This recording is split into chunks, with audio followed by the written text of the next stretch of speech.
Hi, I am Tony Cerrone, and welcome to my introduction on my masterclass video series of Portraits in Rhythm. So what I'm doing here is giving an analysis of my interpretation of these etudes. And I'd like to share with you a little bit about my motivation in writing this book. So I was in my 5th year at the Juilliard School, and after studying 5 years of the great composers, and of course teaching percussion at that time, teaching snare drum students, I began to realize that all of what the great composers did when they put their music on paper, all of these elements were not in my snare drum books that I was using. Basically, it was either 2/4, 3/4, 4/4, or 6/8 time. We never got into mixed meter. There may have been a dynamic or two, but it would be a piano or a forte or maybe a fortissimo. There weren't many crescendos or diminuendos, and very rarely an accelerando or a retard. It was pure rhythm. We learned how to count pure rhythm. And here I am studying this music, and there are all these elements, plus fermatas and these musical directives. They kept telling us things in Italian and French and German to do to this music. And I realized, why can't I write some snare drum pieces that have these elements in it? And that was my motivation. And I also took some of the forms, ideas from the forms they use to write their music. So mine have short introductions, they have an A theme and a B theme, and then there may be some variations, and then a little coda at the end, just using what I had learned to put it in a book. So let me read a little bit from another book of mine on musical interpretation in percussion performance. It's all about what we're going to be talking about with these video presentations. Let me read a little bit from the foreword.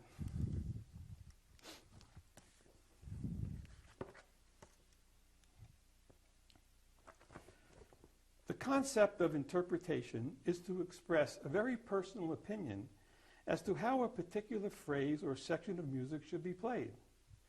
This opinion is the creative property of the performer, and not a matter of right or wrong, good or bad, accurate or inaccurate. Rather, it is the musician's personal assessment of the composer's musical intentions. It is very similar to creating a work of art, and depending on the eye of the beholder, it may or may not be pleasing. Interpretation may be our greatest challenge, but as musicians, it is also our greatest contribution to the art of musical performance. Composers vary in their use of musical elements when composing. Many only use the basic minimum, while others flood notation with expression marks and terms. And as performers, we are at the mercy of these elements to help us make musical decisions. So that's what this is all about. First of all, we're going to see in the etudes the markings I put on the page, and they all demand interpretation. How loud is your forte? How soft is your pianissimo? How much crescendo do you make? How fast do you go in the accelerando? These are all interpretive decisions. And then use some of your own imagination when there are times when I don't put much in the music. Should you play it just straight, boring rhythm? Not as a soloist, right? When you play in an orchestra, the conductor is constantly addressing the musicians, explaining to them to do this faster, that slower, louder here, soft there. He's interpreting the entire score. When you play solo, you're interpreting your part. So let's look at what composers use to express their intentions. And the first is dynamics. Okay, well, if the composer only writes from piano to forte, a piano and a forte, maybe a mezzo forte, that's not going to be as exciting as if a composer writes from 4 pianos to 4 fortes. Well, look at that dynamic difference. Obviously, there's going to be more excitement in that. And so when we analyze the composer's dynamics, we certainly can raise them a little bit here, lower them a little bit here, subtle differences within the context of the format the composer lays out. That's using our imagination. That happens all the time in music. What's forte at one place in the piece may be different than the forte in another place. It's just very possible.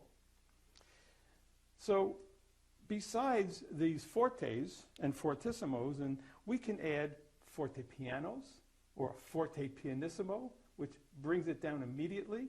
We can add a sforzando on any given note, which reinforces this volume at that particular moment. Another increase in drama within the music.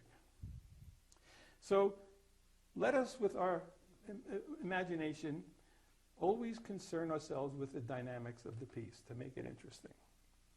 So the second thing composers, or another thing composers do, is the use of articulations. Now, articulations are marks that are put on the notes. And I'm going to explain this a little bit because some articulations that they use for the violin and the flute and the oboes may not seem to be appropriate for the snare drum. So first we'll look at different notes here. So this will be our normal note in any dynamic. Now if I put a dot over a note, that's called a staccato. Well, in a musical instrument such as a flute or a trumpet, to them it means shorten the note. That means dry, staccato, dry. So instead of playing a quarter note, ba, ba, they go ba, ba.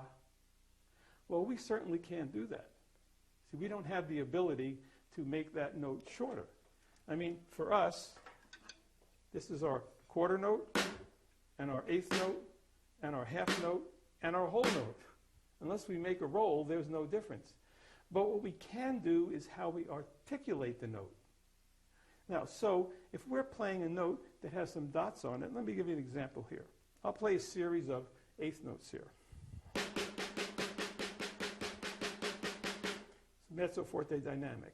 And now I'm going to put a staccato dot on the first of every four.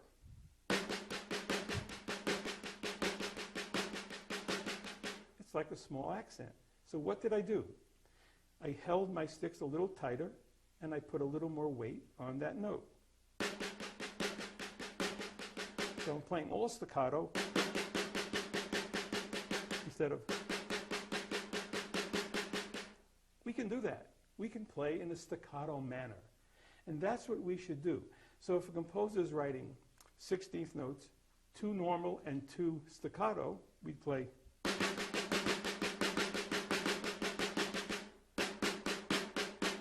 See, we can make that little inflection. And that's what we use when we make phrases too. Where a composer may have a slur over it, we could do it with a dot. That's how we use the staccato. Now, another articulation composers use is a tenuto. Well, you know, if I ask students what does a tenuto mean, and if they're instrumentalists at any instrument, the most common answer is hold the note out for its full value. Okay, so if I'm a trumpet player, this tempo, I have a tenuto, I play ba, ba. But if I take the tenuto out, now how long do I hold that quarter note? Less than a quarter? Not really. It really doesn't matter how long the note value is. You could put it on a whole note, and you still have to count it for 4 beats. It has to do with the attack on the note.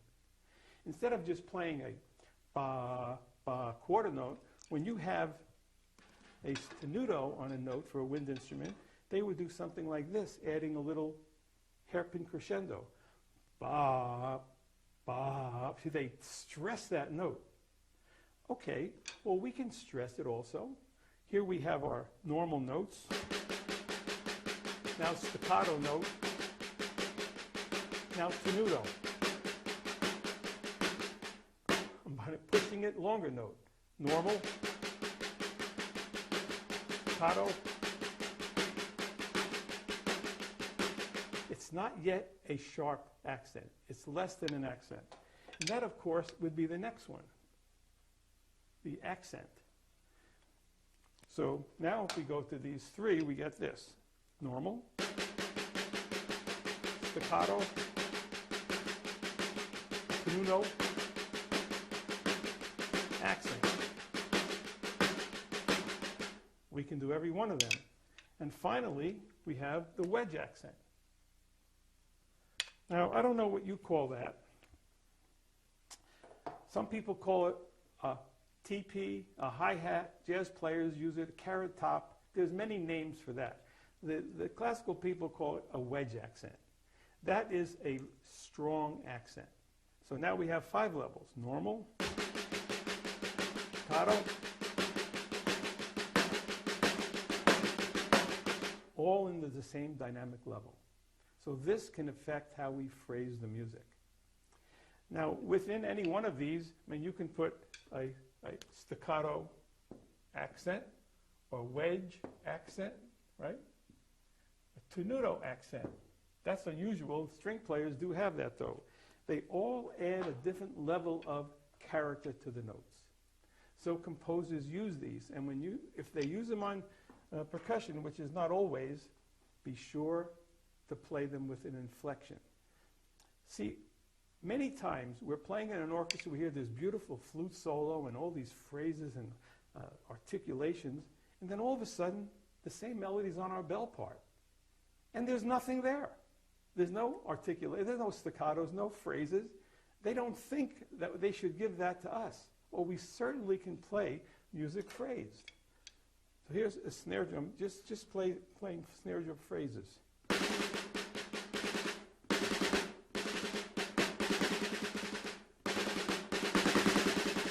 With crescendos and decrescendos, I can put notes together.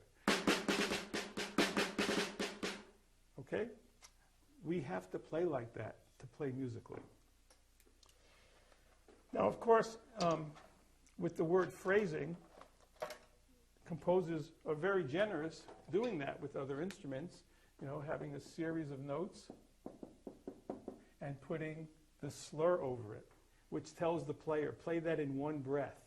You know, that's all together. There's no beats in between that. And that's what we can do by using these articulations. So if I had a melody that went,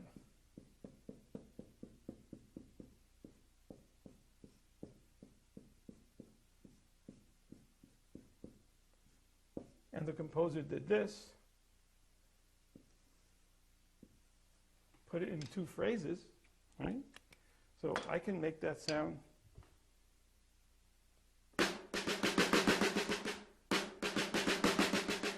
By putting a little dot here and a dot there.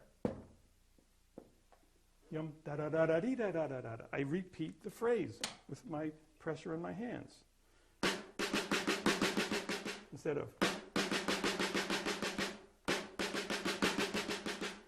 we can do it. And that's how we play musically. In contemporary music, we do certainly see now composers putting phrases on keyboard percussion instruments. They haven't yet gotten the idea they can still do it for snare drum and woodblock and whatever else. We can do all these articulations.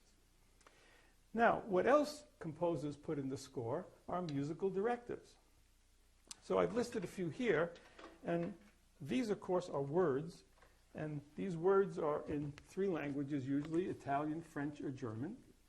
And as I mentioned, going through Portraits in Rhythm, never pass up a word you don't understand, because the composer is telling you something. Even American composers use Italian words, because the Italian word denotes something that our simple words in English do not mean. There's more character to their words.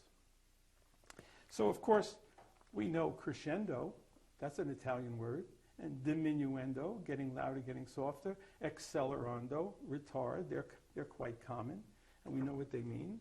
But do you know those translations in French or in German? Because the French and German composers use their own language. And a lot of them use their language plus Italian. Italian is the most common language. So, for instance, some common directives are morendo, cantabile, secco, marcato, espressivo, dolce, and agitato. Every one is a character. Gently, sweetly, agitated, dying away, sonorous. It gives you a word to put to the music. And of course, they do the same thing with tempo markings. Allegro maestoso, moderato e pesante, andante cantabile, very largo e grave, Very important words if you want to get the character. So, of course, the first thing you need in your little bag of tricks, your little stick case, is a dictionary of foreign terms, because you need to look all these up. Eventually they'll become common to you. So I'm recommending my own Cerrone's Pocket Dictionary of Foreign Musical Terms. Not only has all these terms in the general musical family, but a section on percussion instruments and percussion usage, terms for the percussion usage that you'll not even find in a normal percussion musical dictionary. Plus a whole section in the back for string players with their bowing techniques that conductors and composers ask for. So it's very complete. But whatever, learn the words. You'll add more to your music. So now you should bring this wealth of knowledge to your performances. These etudes are available on my website, which will be listed below. You can go to that and download them. But even your own music now, these things you've learned here, try to apply. You'll be a better performer, and especially taking auditions. Conductors are looking for this musicality. So thank you for listening.